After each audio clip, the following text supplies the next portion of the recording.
2030ஆம் ஆண்டுக்குள் கிராமப்புறங்களிலும் நகர்ப்புறங்களிலும் 7 லட்சம் வீடுகள் கட்டப்பட்டு ஒப்படைக்கப்படும் என்று முதலமைச்சர் மு.க.ஸ்டாலின் அறிவித்துள்ளார். அரசு பள்ளிகளில் 100% ஸ்மார்ட் வகுப்பறைகள் அமைக்கப்படும் என்பது உள்ளிட்ட 14 அம்ச தொலைநோக்கு அம்சங்களையும் அவர் வெளியிட்டுள்ளார். தமிழ்நாடு அரசின் சார்பில் உங்க கனவு சொல்லுங்க என்ற திட்டத்தின் நிறைவாக கனவுகள் மெய்ப்படும் எனும் தலைப்பில் சென்னை நந்தம்பாக்கத்தில் உள்ள வர்த்தக மையத்தில் முதலமைச்சர் மு.க.ஸ்டாலின் தலைமையில் கலந்துரையாடல் நிகழ்ச்சி நடைபெற்றது. இதில் திராவிட மாடல் அரசின் சாதனைகள், கட்டுமான திட்டங்களை விளக்கும் வகையில் பல்வேறு கண்கவர் கலை நிகழ்ச்சிகள் அரங்கேற்றப்பட்டன.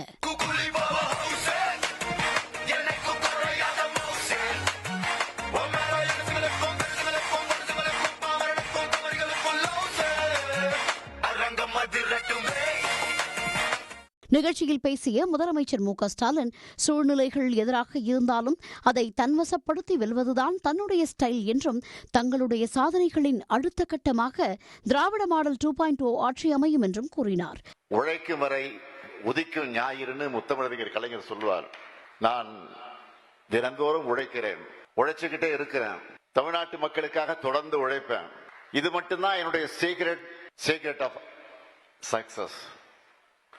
என்னுடைய அரசு செஞ்சிருக்கக்கூடிய சாதனைகளை நம்பி நான் உறுதியாக சொல்றேன், அடுத்து அமைய போறதும் திராவிட மாடல் ஆட்சிதான். தொடர்ந்து பேசிய முதலமைச்சர் மு.க.ஸ்டாலின், மக்களின் கனவுகள், தேவைகள், கருத்துக்களை அடிப்படையாக வைத்து 14 முக்கிய அம்சங்களை வெளியிட்டார். அதன்படி 2030ஆம் ஆண்டுக்குள் கிராமங்களில் கலைஞர் கனவு இல்ல திட்டத்தின் கீழ் 5 லட்சம் வீடுகளும், நகர்ப்புறங்களில் 2 லட்சம் வீடுகளும் கட்டப்படும். ஒவ்வொரு மாவட்டத்திற்கும் மனநல ஆலோசனை மையம் அமைக்கப்படும். மேற்கு கிழக்கு தொடர்ச்சி மலைகளில் 1000 மழைநீர் சேகரிப்பு கட்டமைப்புகள் கட்டப்படும் எனவும் அறிவிப்பு வெளியிட்டார். 2030க்குள் அனைத்து அரசு மற்றும் அரசு உதவி பெறும் பள்ளிகளிலும் 100% ஸ்மார்ட் வகுப்பறைகள், உயர்கல்வியில் AI கல்வியும் AI ஆய்வகங்களும் நிறுவப்படும் எனவும் அறிவித்தார். 2030ஆம் ஆண்டிற்குள் கிராமப்புறங்களில் கலைஞர் கனவு இல்லம் திட்டத்தின் கீழ் 5 லட்சம் வீடுகளும், நகர்ப்புறங்களில் 2 லட்சம் வீடுகளும் கட்டி தேவைப்படும் ஒவ்வொரு குடும்பத்தின் கைகளிலும் சாவியை ஒப்படைப்போம்.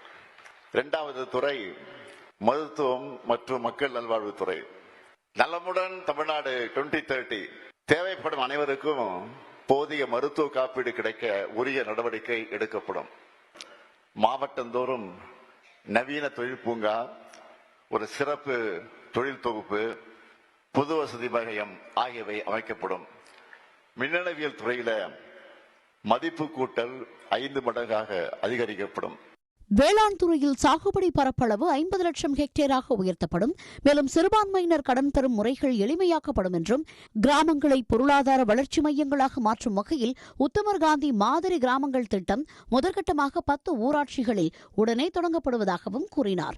தகவல் தொழில்நுட்பத்துறை ஏற்றுமதி 2.5 லட்சம் கோடியிலிருந்து 6 லட்சம் கோடியாக அதிகரிக்கப்படும். 50 லட்சம் வேலைவாய்ப்புகள் உருவாக்கப்படும் என்பது உள்ளிட்ட அறிவிப்புகளையும் முதலமைச்சர் வெளியிட்டுள்ளார்.